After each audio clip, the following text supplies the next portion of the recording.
Hi and welcome back for another video. In this video, let's talk about the top pros and cons of Lenovo Vibe B, also known as just Lenovo B. It was released in the month of October 2016. Currently, in the country I live, this smartphone has not been launched yet. I expect this smartphone to launch soon in the market here.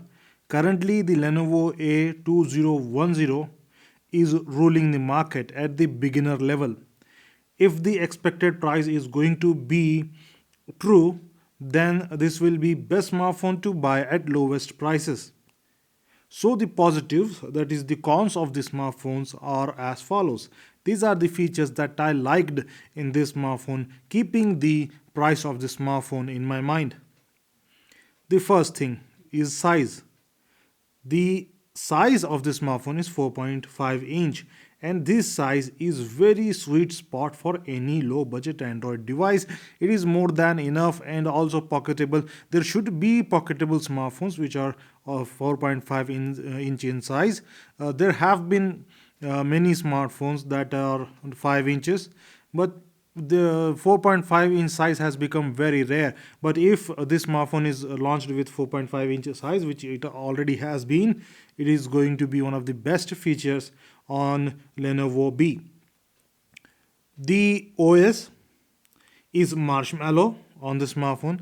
This is a great news. It is the latest Android operating system for any smartphone right now. Also, Nougat is there, but that is going to be available after some time. Not every smartphone is going to get Nougat right away and in a few months.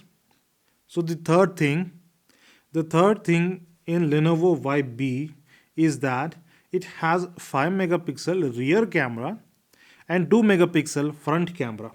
This much amount of camera is enough for taking regular photos. This is more than enough for just snapping memories and all that. So you do not need 13 megapixel camera and all that. For some people, they just need to take photographs, and for this price they are getting more than they can bargain. So it's 5 megapixel. In fact, a few years back, just almost 2 years back, the smartphones that were available, the mid-range smartphones that were available had a 5 megapixel camera only. Like you can see Moto G, the Moto G first generation had, I think, 5 to or 8 megapixel camera. It was less, but they had it. In fact, Moto E 2 second generation did not even had a front camera. So here you have both front camera and the rear camera, which is really great to have. And now let's move to the fourth thing that I liked. The fourth positive about this smartphone is its RAM. It has 1 GB of RAM, and every smartphone 1 GB RAM at least is must. I know 1 GB RAM is very low for multitasking, but for single tasking multi 1 G, for single tasking 1 GB of RAM is enough. It is more than enough to carry out day to day activity. For multitasking, you can buy 2 GB of RAM minimum. Minimum amount of RAM required in any smartphone is 1 GB, and this is my personal opinion. Some people think that they should have 2 GB RAM or 3 GB. In fact, many people prefer these days to have 3 GB RAM. That's just numbers. If the smartphone is well optimized, then I am saying you that there is no need to have extra amount of RAM. So now let's move to the next fifth positive about this smartphone. The processor is quad core, which helps smartphone run faster.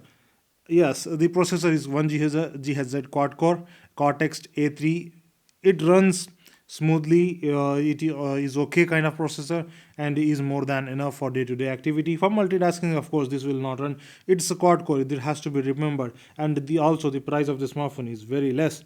Now let's talk about the negatives, the cons of the Lenovo Vibe B, which is also known as Lenovo B. So the cons are actually there is only one negative in this smartphone, and that negative is display. The display on this smartphone is not 720p. As far as I know, a lot of people prefer to have a 720p display. In fact, I would prefer to have a 720p display in any smartphone that are launched these days. 720p is minimum, but below that I cannot tolerate. That display is completely crappy. Also, I could have loved some improvement in the battery, you can say, if they had provided 2300 mAh of battery, then I would have loved. But still, 2000 mAh battery is more than enough for your day-to-day activity. So this is it, guys. Thanks for watching. We will meet next time in another video. Until then, have a good day.